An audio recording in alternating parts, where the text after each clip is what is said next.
여호수아서는 엄청난 위기로 시작하는 성경입니다. 1장 1절에 이렇게 말씀을 시작합니다. 여호와의 종 모세가 죽은 후에, 이 한마디가 이 이스라엘 백성들에게 이게 엄청난 표현입니다. 이스라엘 백성들에게 있어서 모세는 어떤 존재였냐 하면은요, 홍해를 건너 광야 40년 생활 가운데 하나님처럼 의지하고 바라보던 하나님의 대리인 아니었습니까? 어느 정도의 의미인가는 이 설명을 드리면 금방 아실 것 같습니다.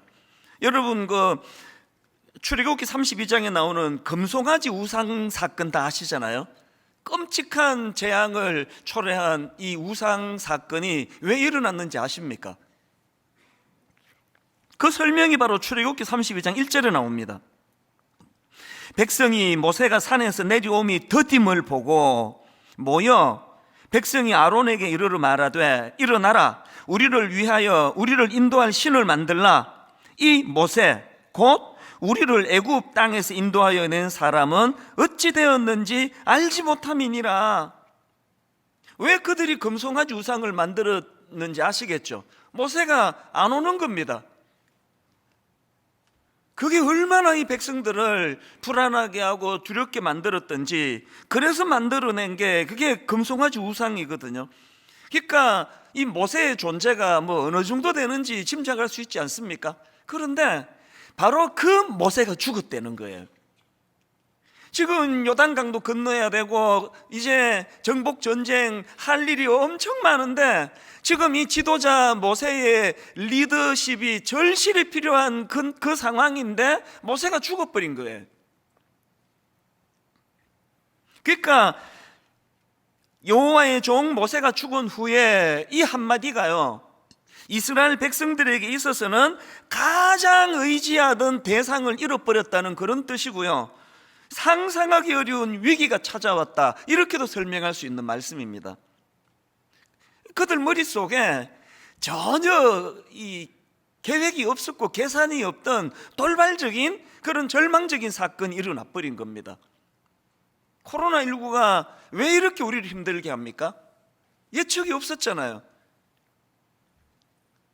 어떤 분이 이제 퇴직금 다 모으고 은행 융자 내고 오래 기간 요리 배우고 다 갖추어가지고 이제 모든 걸 다 투자해가지고 식당을 오픈하셨는데요, 이거는 실패할 수가 없는 겁니다. 오래 준비했기 때문에. 그렇게 자신만만하게 가게를 오픈하고 식당을 오픈하고 2달 만에 코로나19가 터져버렸네요. 전혀 예측하지 않았던, 자기 그 계산에 넣지 않았던 이런 돌발적인 코로나19가 일어나서 너무나 많은 지금 자영업자분들이 절망하고 있는 상황. 여러분, 이게 인생이에요.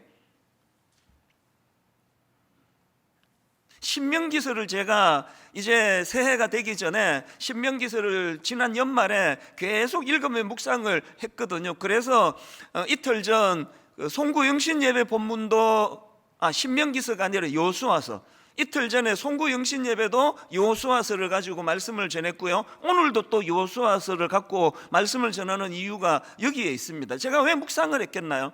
이게 인생이거든요.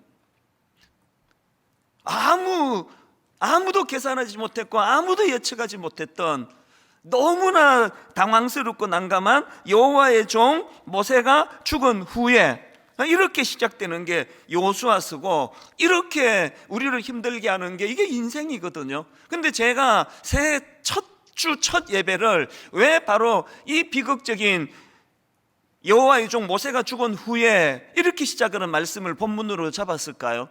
왜 그러냐 하니까요, 이거 피할 수 없는 당황스러운 인생길에서 맞닥뜨리는 너무나 비극적인 현실인데, 제가 오늘 본문을 통해 강조하고 싶은 포인트는 하나 있습니다.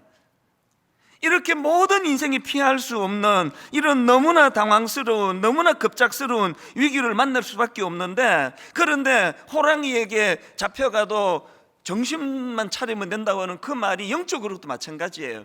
피할 길이 있다는 겁니다. 그 위기가 우리를 망하지 못하도록 피할 수 있는 대안이 있다는 겁니다. 그게 1절에 있습니다. 자, 본문 다시 한번 보십시오. 1절.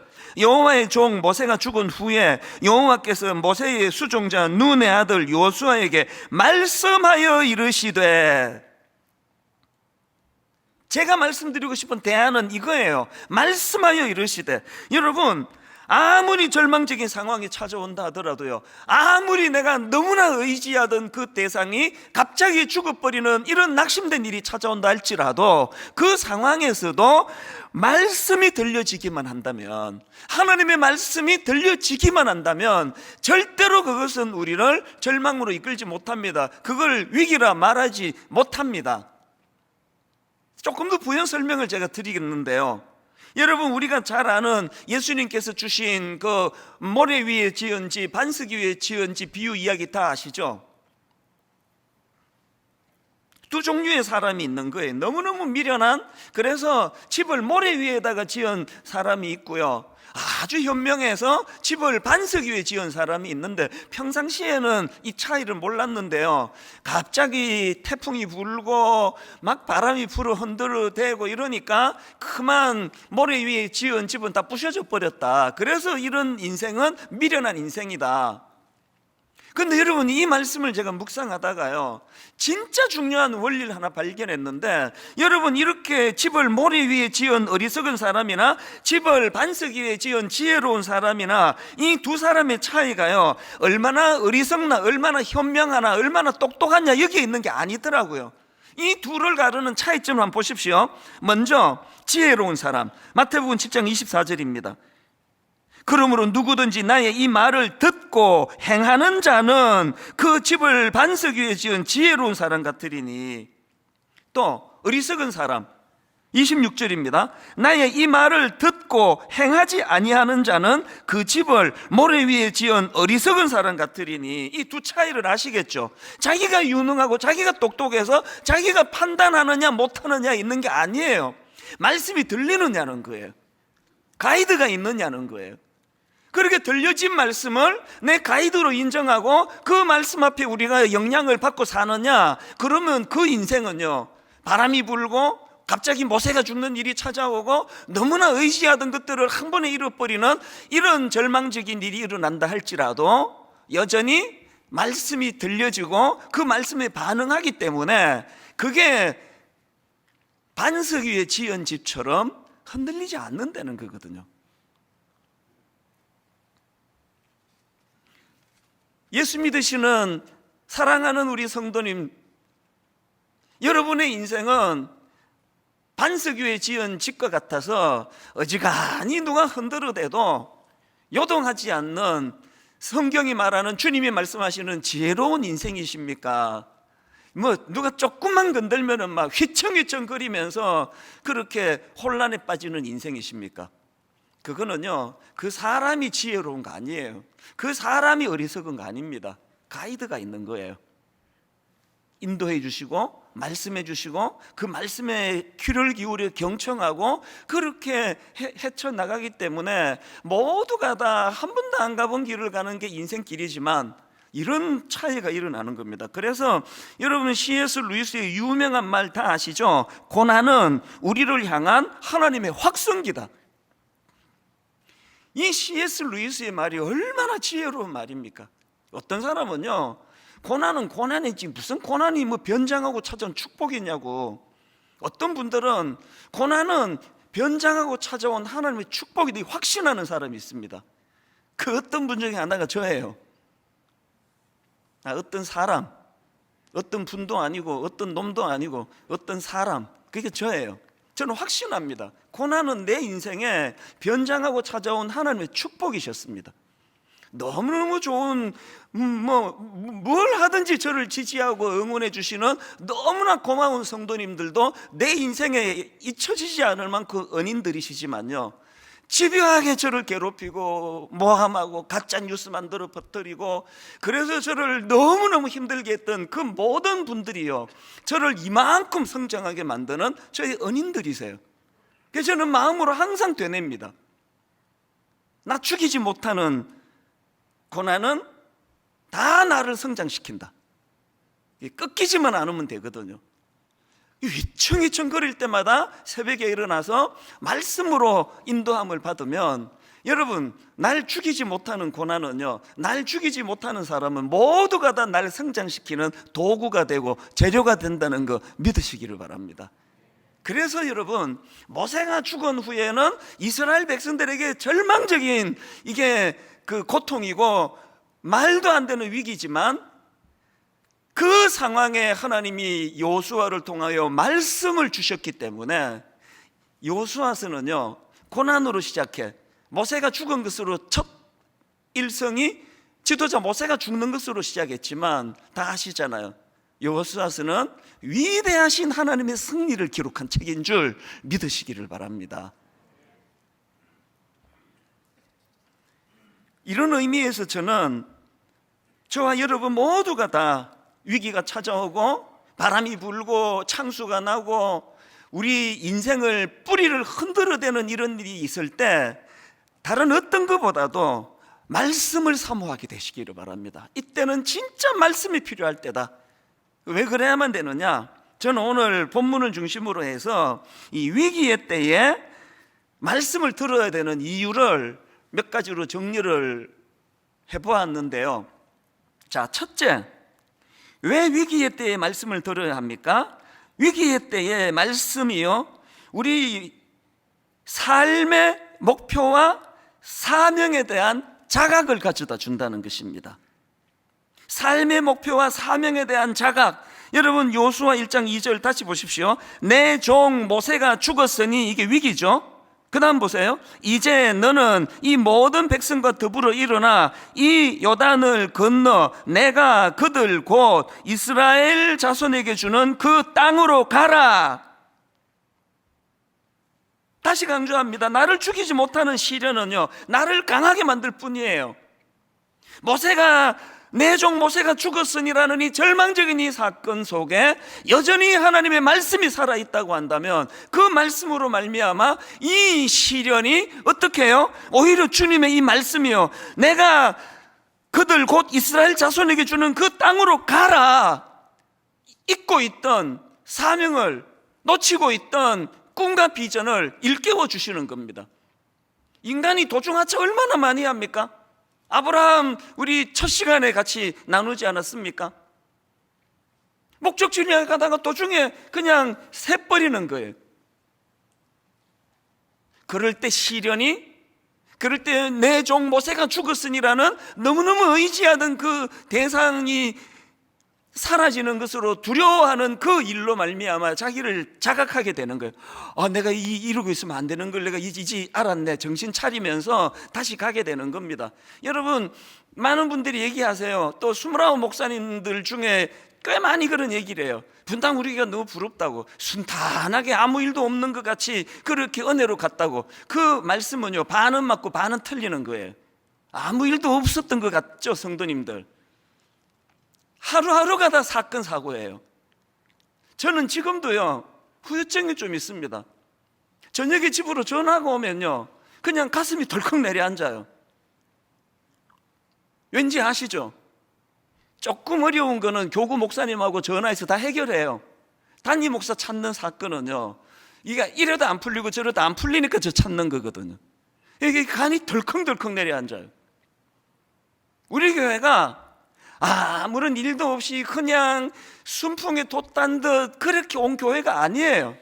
말로 다 할 수 없는 이런저런 참 놀랄 일 많았고 시련 많았는데요, 왜 아무 일 없는 것처럼 보이나? 너무나 많은 우리 교회의 평신도 지도자들, 너무나 많은 우리 순장님들, 너무나 많은 교회의 지도자들, 우리 너무나 귀한 당회 장로님들, 사역 장로님들, 무임 장로님들,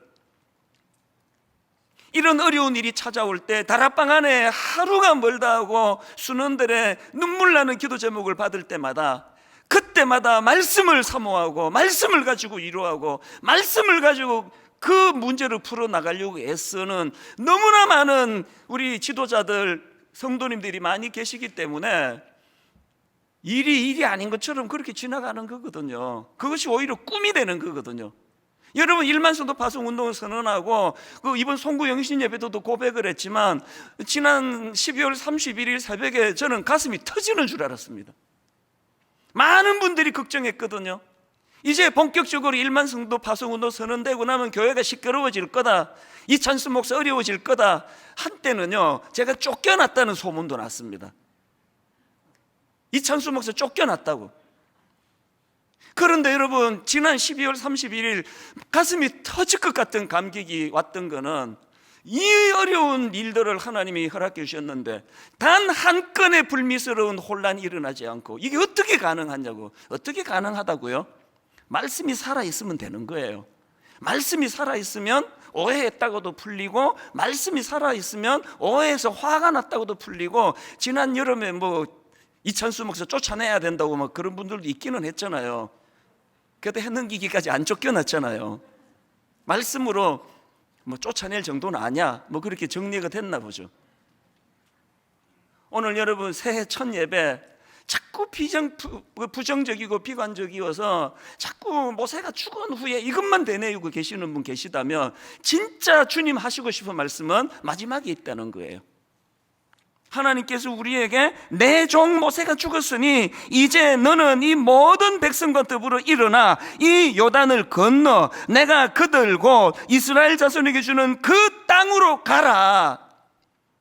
너무나 의지하던 사모하던 모세가 죽은 그 사건을 우리 하나님께서는 내가 너희 민족에게 주신 꿈을 기억하고 꿈을 회복하고 그 땅을 향해, 오히려 여기 보면은 내 종 모세가 죽었으니, 이 자칫하면 오해하기 쉬운 말씀처럼 느껴지잖아요. 모세가 무슨 걸림돌이 된 것처럼 오해하시면 안 됩니다. 그런 표현이 아니에요. 이 일을 계기로 다시 힘을 내고 다시 목적지를 향하여, 다시 꿈을 향하여 나아가는 계기로 삼아라. 오늘 시련 중에 있는, 새해가 밝았지만 여전히 의지하던 그 무엇을 잃어버려 낙심하는 모든 성도님들에게 오늘 이 아픈 사건이 여러분 인생에 의미 부여가 되고 여러분 인생에 잃어버린 목표가 되찾아지는 아름다운 변장하고 찾아온 주님의 축복의 사건이 되시기를 바랍니다. 그런가 하면 두 번째로 위기의 때에 말씀을 들어야 되는 이유가 뭐냐? 목표를 향한 의욕을 회복시켜 주시기 때문이에요. 여호수아 1장 1절 2절 다시 보십시오. 여호와의 종 모세가 죽은 후에 여호와께서 모세의 수종자 눈의 아들 여호수아에게 말씀하여 이르시되, 무슨 말씀을 주시나 보세요. 2절, 내 종 모세가 죽었으니 이제 너는 이 모든 백성과 더불어 일어나 이 요단을 건너 내가 그들 곧 이스라엘 자손에게 주는 그 땅으로 가라. 그랬더니요, 여러분이 이 위기의 때에 들려주신 하나님 말씀이 여호수아에게 얼마나 놀라운 영향을 미치는지 보시겠습니까? 계속 반복되는 말씀을 한번 보십시오.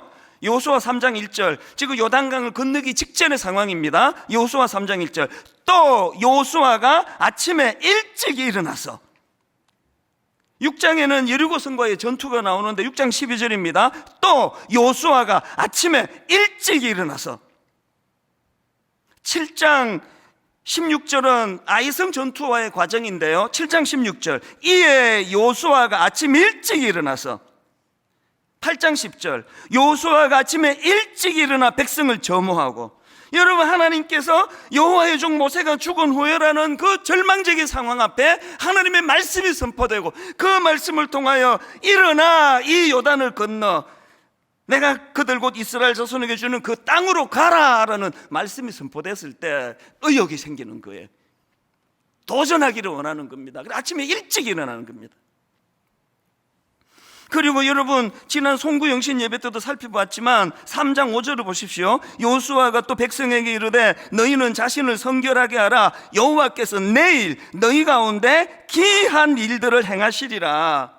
청소년 사역할 때요, 아이들에게도 쉽게 설명하려고 이거 영어 성경으로 어떻게 되는지 아니? 여기 나오는 기이한 일은요, 영어 성경으로 보니까 amazing things예요. 놀라운 일을 주님이 계획하고 계신다. 오늘 현실은 모세가 죽은 거예요. 오늘 현실은.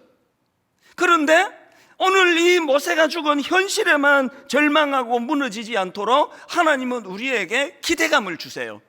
의욕을 회복시켜 주세요. 내일 놀라운 일, 내일 amazing things. 내일이 없는 인생은 그거 다 아시죠? 단테의 신곡이었던가요?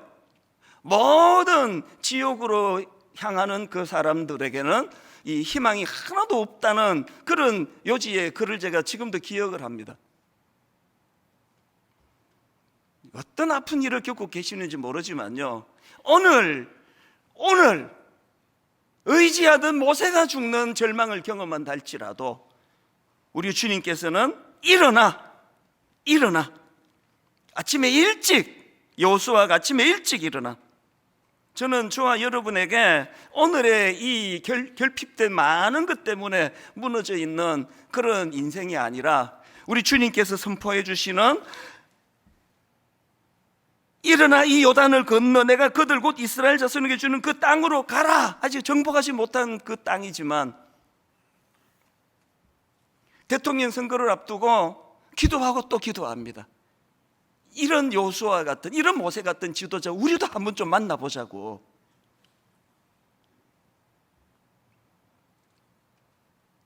불가능합니까? 더 기도하면은 이런 일이 일어날까요? 저 죽기 전에 그런 지도자 만나볼까요? 현실이 너무너무 어려운데 정말 놀라운 꿈을 심어주고, 뭐 정치는 뭐 어떻게 제가 할 수가 없으니까 정말 우리 목회만이라도 그렇게 했으면 좋겠습니다. 주일날 교회만 오면은 참 엿새 내내 모세가 죽은 그 상황 앞에 절망하고 있다가 늘 하나님 말씀 앞에 일어나라, 꿈을 가지고 목표를 향해 달려가라. 29 목사님들과 계속 그 꿈을 꿉니다.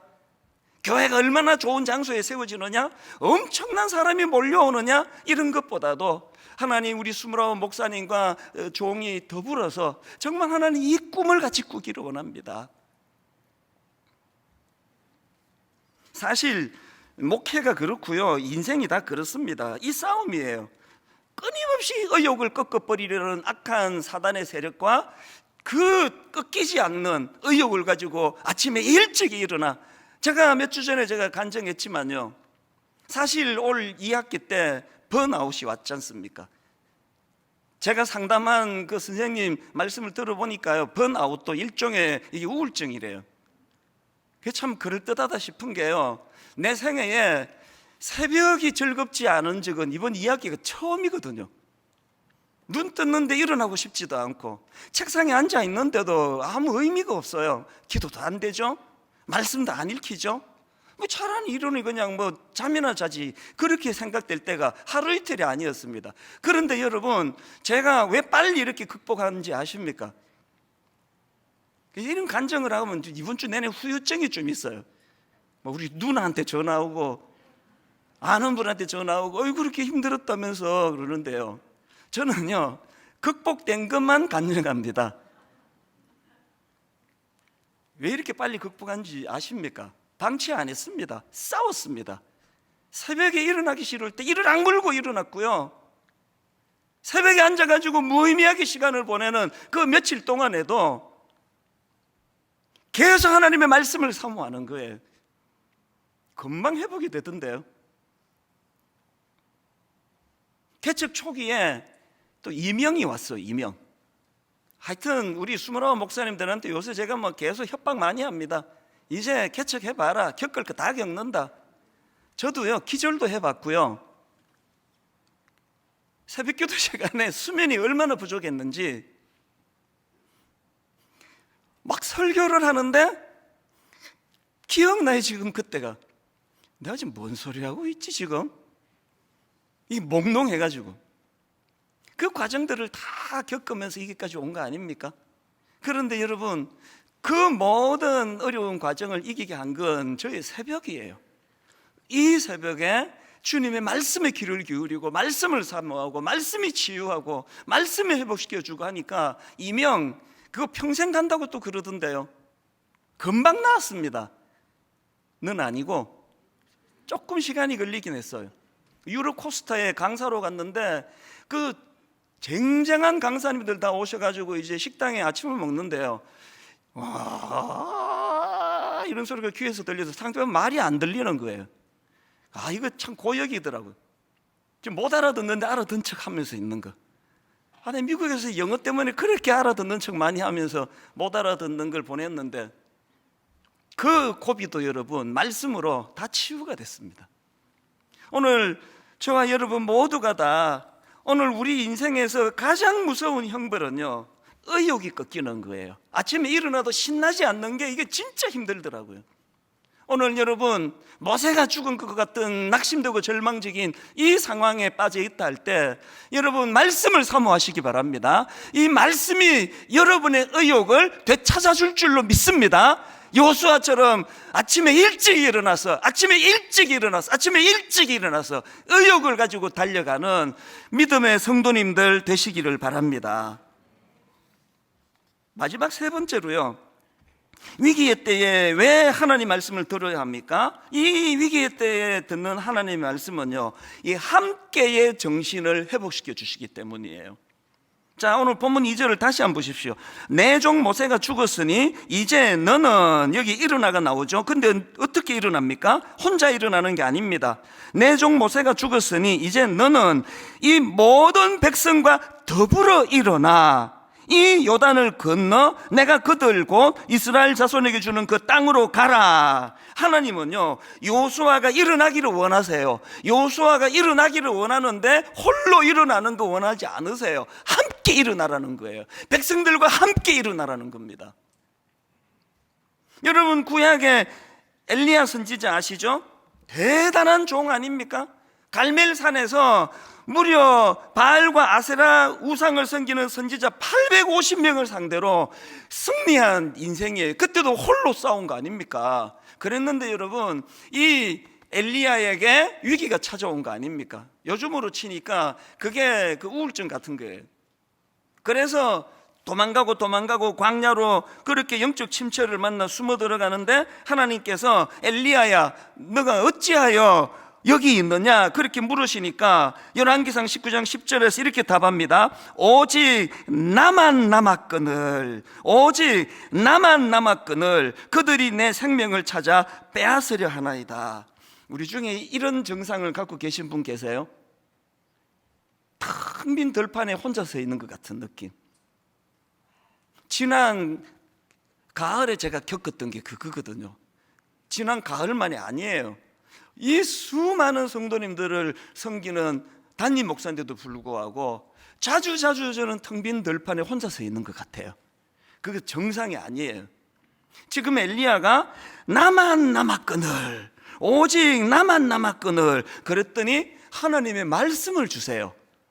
무슨 말씀을 주시느냐? 18절입니다. 하나님 말씀하십니다. 그러나 내가 이스라엘 가운데에 7,000명을 남기리니 다 바알에게 무릎 꿇지 않고 다 바알에게 입맞추지 아니한 자니라. 여러분, 이런 나만 홀로 남았거늘 정상에 빠져 계시다면 말씀을 사모하세요. 이를 악물고 말씀을 사모하세요. 그래서 남겨진 7,000명이 있다는 말씀을 반드시 하나님께 들어야 돼요. 요즘에 우리 29 예비 담임 목사님들이 장소 때문에 고생을 하거든요. 이 교회가 한다니까 안 빌려준다니까. 여러분, 진짜 부탁하는데요, 그 대안학교나 뭐 무슨 고등학교나 중학교나 있으면은 진짜 좀 추천해 주세요. 저는 우리 목사님들과 그 얘기 계속 합니다. 그것만 우리 덕보자 이러니 절대 하지 마라. 학교를 빌리면 학교에 막 장학금이고 뭐고 막 있는 대로 투자를 해주고 안 그래도 섬겨야 되는데, 그런 장소를 아시는 분은 꼭 좀 연결해 주시면 좋겠습니다. 어쨌든 이제 이 목사님들이 이제 장소를 못 구하니까 너무 힘든 거예요. 그래서 제가 최근에 그 이야기 해줬습니다. 나도 겪었다. 분당을 다 뒤졌는데도 장소가 없었는데 딱 한 군데 70평 뭐 조그만한 공간을 얻었더니 인근에 있는 목사님이 이찬수 목사님이 못 들어옵니다. 그래서 제가 얼마나 비굴하게 빌었는지 아십니까? 한 번만 봐달라고. 그랬을 때 하나님께서 그 다음 새벽에 저를 책망하셨어요. 그때 보여준 인물이 그 팥죽 한 그릇에 장자의 명분을 팔아버린 에서 아닙니까? 제가 현실을 과장하고 있다는 거예요. 그 70평 장소 못 들어가는 거가 네 모든 인생이 다 끝난 것처럼 왜 과장하느냐고. 장소 없는 게 그렇게 중요하냐? 지금 너를 믿고 함께 하기로 한 20-30명의 고마운 청년들과 성도들이 있는데 왜 현실을 과장하느냐고.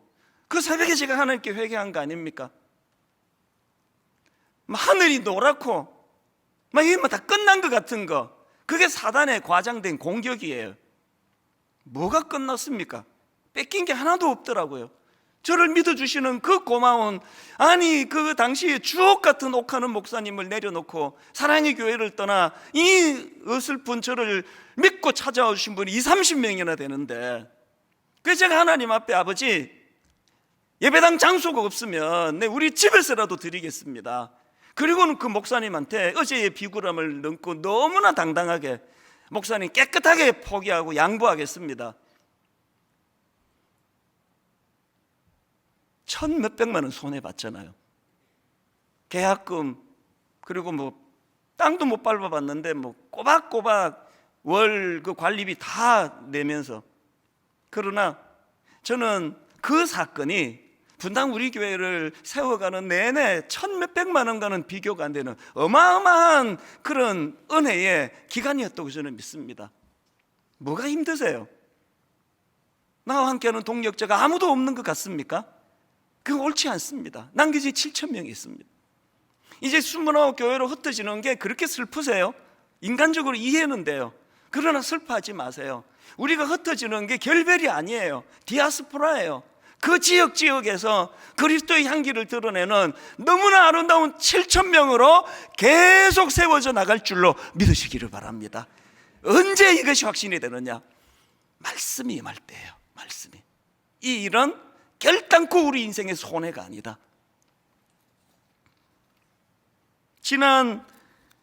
지난주에 29교회를 위해서 헌금하자 그러면서 그때 제가 세상과는 좀 다르게 가보자고.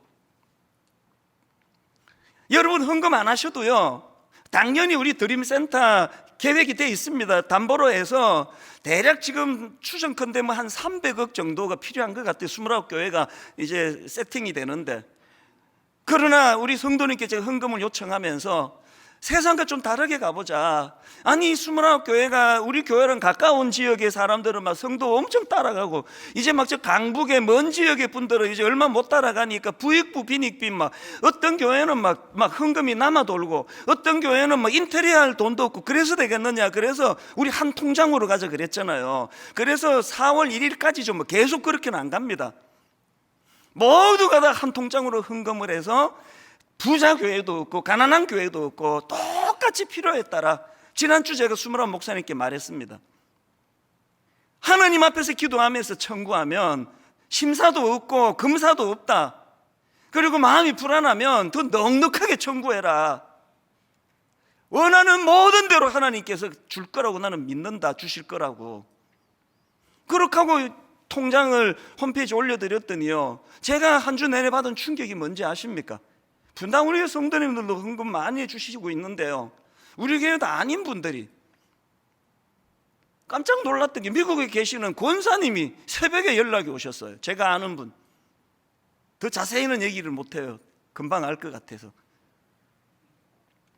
미국에서도 헌금하겠다 그러시고, 지방에서도. 지난주에 택배가 하나 왔습니다. 엄청 무거워요. 우리 직원이 되게 무거워했습니다. 딱 열어봤더니요, 동전이 이만큼 들어있는 거예요. 이게 뭐냐 보니까요, 광주 광역시에 계신 어떤 성도님이요, 수년 동안 모아오던 동전을 그렇게 하고 이제 또 지폐와 함께 그렇게 헌금을 보내주시고, 저한테 이렇게 쪽지처럼 몇 자를 손글씨로 쓰셨더라고요. 29교회 새로운 씨앗으로 사용해 주십시오. 그러면서 제가 울컥하는 한 대목이 그 다음에 이거예요. 분당 우리 교회 4대 비전을 위해 함께 기도합니다. 경기도 분당에 있는 한 교회가 일만서도 파송 운동하고 지금 4대 비전을 품고 있는데, 여러분 광주 광역시에 있는 그 남쪽에 있는 성도님이 그 정성껏 모은 동전 또 헌금 다 보내주시면서 기도하고 있다고 하는 이게 함께의 정신 아닙니까? 여러분, 제가요 너무 마음에 두려움이 생겨서 내가 한 번 더 공적으로 이야기합니다. 그렇게 헌금해 주신 거 1차적으로 29교회가 세워지는 밑거름으로 쓰여질 거고요, 그리고 그분들이 그거 다 회수할 겁니다. 다 헌금 주시면 그 돈은 단 한 푼도 분당 우리 교회나 29교회 쓰지 않습니다. 그렇게 다시 회수된 그 헌금은 이제 또다시 한번 한국교회를 위하여 한 300억이 될지 200억이 될지 모르지만 꿈을 꾸게 되는 겁니다. 저는 이게 교회인 줄로 믿습니다. 좀 다르게 살아보자. 우리가 좀 다른 길로 안 걸어가 보자. 그리고 그 일을 우리는 할 수 있는 실력이 안 되니 말씀하여 주시기를 원합니다. 결론을 이렇게 맺기를 원합니다. 여러분, 새해에는요 그리스도 중심의 성경 읽기 진짜 부탁합니다. 내년에 우리 다락방도 못해요. 지금 순장님, 상당한 순장님들이 29교회로 가시기로 결정했기 때문에 내년에 우리 구역 모임 소그룹 못합니다. 뭐 다른 것 내년에 할 수 있는 게 없습니다. 그러나 지금이 절호의 기회예요. 이제 이것도 못하고 저것도 못하기 때문에 선포합니다. 오늘부터 전 교회적으로 그리스도 중심의 성경 읽기에 교회의 모든 걸 걸고 달려가기를 원하고 선포합니다. 홈페이지 오시면 다 제공하고 있습니다. 여러분, 권별 성경 해설을 저도 미국에서 보내준 걸 봤는데요, 웨스트민스터 신학교 미국 교수님들, 전문가 중에 전문가, 이분들이 권별 성경 안내를 매주마다 영상을 제공해 주실 거고요. 그런가 하면은 월요일, 목요일마다 읽다가 진도를 놓치시는 분, 창세기는 지금 34번째 읽으시는데 출애굽기까지 진도를 안 나가시는 분이 이게 작심삼일 읽다가 놓치면 그냥 끝이다, 이거를 막아드리겠어요. 그래서 여러분, 이렇게 읽다가 좀 게을러지거나 또 바빠지셔가지고 놓치면요, 월요일 목요일 날마다 석장 단위로 그 성경 내용을 국내에 있는 우리 전문가 목사님들을 제가 의뢰를 했습니다. 그분들이 강의로 설명을 드릴 거예요. 그래서 중간 놓치면 그냥 그날부터 다시 읽으시면 돼요. 그래서 끝까지 한번 가보자고요.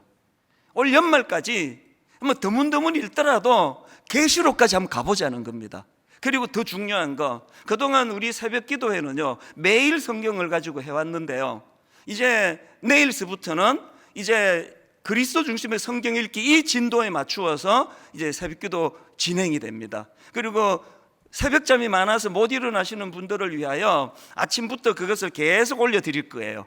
그래서 이 장별로 강조하는 것을 익히고 석장 단위로 익히고 성경 권별로 내용을 익히면서, 그래서 홈페이지 오셔가지고 성경 읽기 다운받으시고 그 내용들을 잘 숙지하면서 달려가시기를 바랍니다.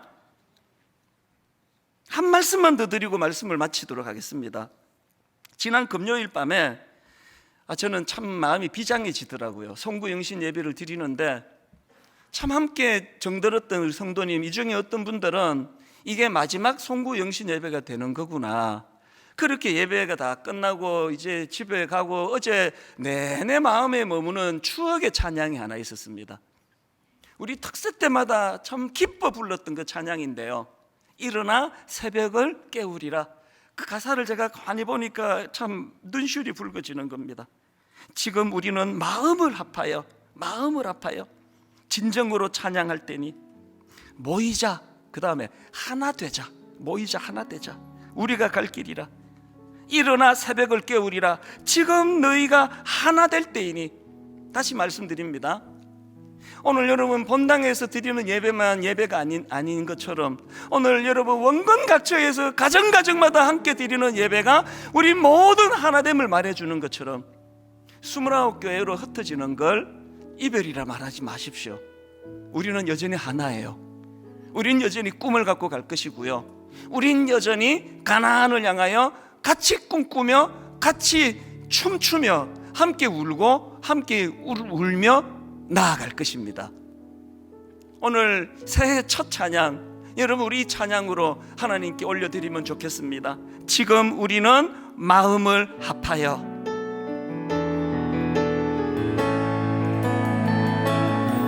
지금 우리는 마음을 합하여 진정으로 찬양할 때니 모이자 하나 되자 우리가 갈 길이라 찬양과 온 맘과 정성을 다해 기도와 주님께서 기도하신 것처럼 말씀 속에 권능으로 임하시니 사랑으로 하나 되자 우리의 생명 모두 다해 주님을 찬양하며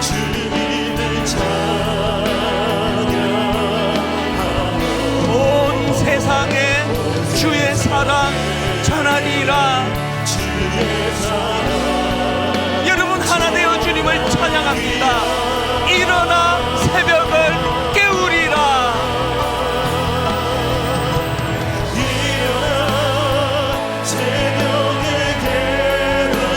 지금 너희가 하나 될 때이니 일어나 새벽을 깨우리라. 내가 너희와 함께하리라.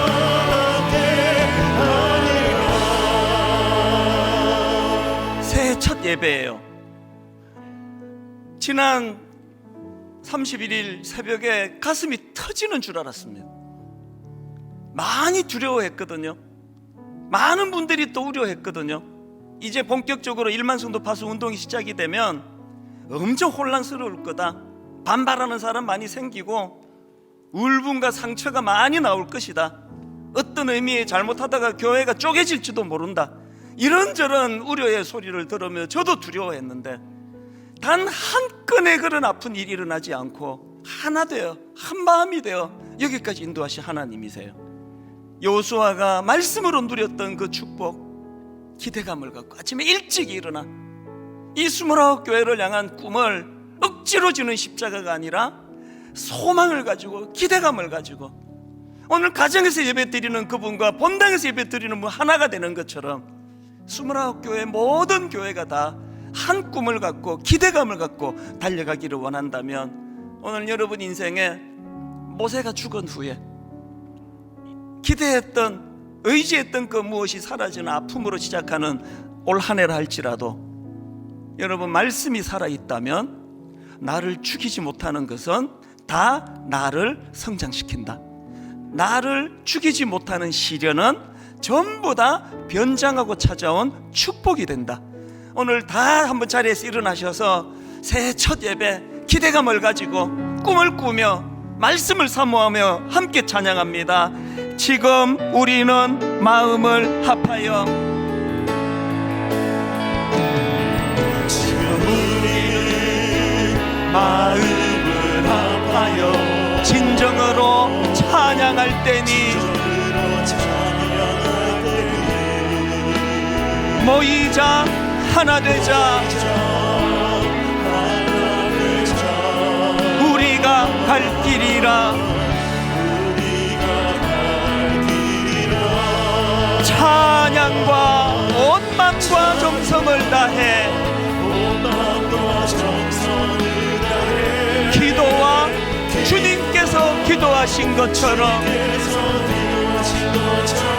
말씀 속에 권능으로 임하시니 사랑으로 하나 되자 우리의 생명 모두 다해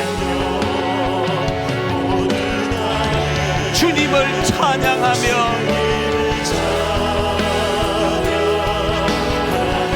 온 세상에 주의 사랑 전하리라. 여러분 특별 새벽 부흥회 때마다 모두가 꿈꾸며 모두가 감격하며 불렀던 추억의 찬양입니다. 일어나 새벽을 깨우리라. 새벽을 깨우리라. 내가 지금 너희가 하나 될 때이니 일어나 새벽을 깨우리라. 내가 너희와 함께하리라. 찬양과 온 마음과 정성을 다해 기도와 주님께서 기도하신 것처럼 여러분 위기의 때에 말씀 속에 권능으로 임하시니 사랑으로 하나 되자. 예수 그리스도 앞에서 우리의 생명 모두 다해 주님을 찬양하며 온 세상에 주의 사랑 전하리라. 여러분 모세가 죽은 절망적인 상황이랄지라도 말씀을 통하여 일어나 새벽을 깨우리라.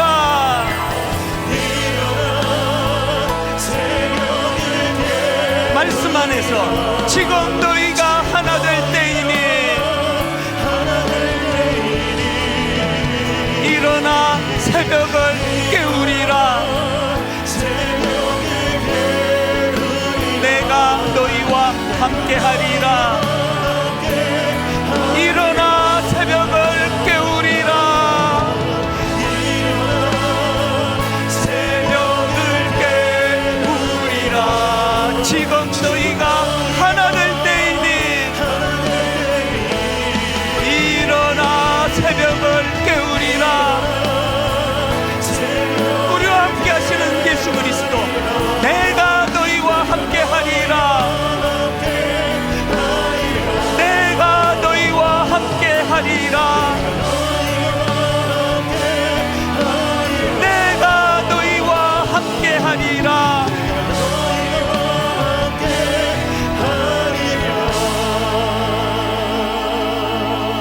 새해 첫 예배 두 가지 놓고 기도합니다. 하나님, 어떻게 이렇게 예측하지 못한 아픈 일이 연속으로 일어나는지. 모세가 죽었습니다. 기댈 데가 없어졌습니다. 하나님, 여기 이 아픈 마음을 가지고 예배하는 성도님들에게 액센트, 말씀의 초점이 달라지기 원합니다. 모세가 죽었으니 초점이 있는 것이 아니라 그 상황에서 요수아에게 말씀하여 가라사대. 하나님, 우리 인생에 어려움이 찾아올 때 날 죽이지 못하는 것은, 날 죽이지 못하는 고난은 다 변장하고 찾아온 축복이다. 이것을 구현하는 한 해 되기를 원합니다. 그런가 하면 하나님, 함께 이 은혜를 누리기 원합니다. 같이 살아가기를 원합니다. 하나님, 1만 성도 파송운동 29교회 한국교회를 섬기는 아버지 작은 몸짓이 되기를 원합니다. 모든 교회가 함께 부흥하고 함께 성장하고 모든 교회가 함께 꿈꾸는 그 꿈을 향하여 달려가기 원합니다. 우리 각자에게 주신 말씀을 가지고 한 목소리로 통성으로 같이 기도하시겠습니다. 살아계신 하나님 아버지, 하나님의 은혜를 이 시간 사모하며 아버지 갈망하는 주님 앞에 예배합니다. 하나님 아버지, 은혜의 자리를 인도해 주시니 감사합니다. 모세가 죽은 후에 너무나 의지하고 매달렸던 그 모세가 죽은 이후 온통 우리의 초점이 거기에만 머물러 있는 연약한 우리를 불쌍히 여겨주시고, 하나님, 우리의 센스가 모세가 죽은 후에 머물지 아니하고 그런 아픈 자리에 빠진 저희들에게 요수아를 통하여 말씀하여 주시니 가라사대. 아버지, 위기의 때에 말씀이 들려지기를 원합니다. 하나님, 위기의 때에 하나님 말씀이 선포되기를 원합니다. 하나님 아버지, 말씀이 살아있다고 한다면 오늘 하나님 우리의 삶 가운데 어떤 아버지 어려운 난관이랄지라도 시련이랄지라도 그것은 절대로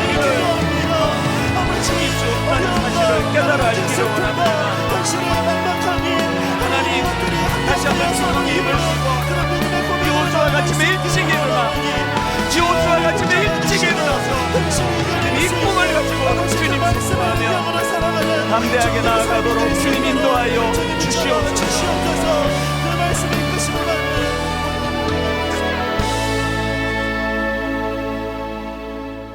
여호와는 그의 얼굴을 너에게 비추사 은혜 베푸시기를 원하며 여호와는 그 얼굴을 내게로 향하여 드사 평강 주시기를 원하노라 할지니라 하라. 하나님,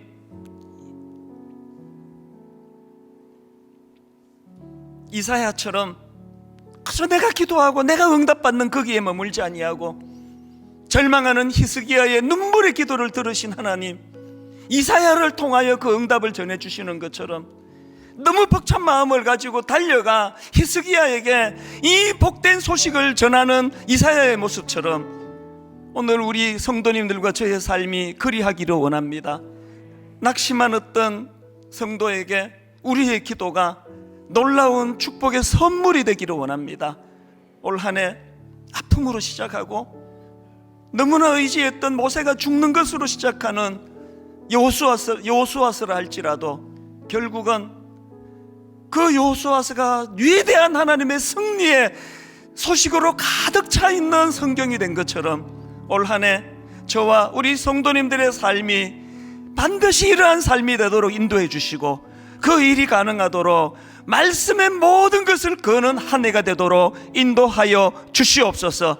말씀이 선포되는 한 절망이 아니요 말씀이 살아있는 한 시련이 될 수 없다는 사실을 첫 예배 때 가르쳐 주셨사오니 이 말씀 붙잡고 올 한 해를 기쁨으로 승리하며 기대감을 가지고 달려가는 한 해가 되도록 인도하여 주시옵소서.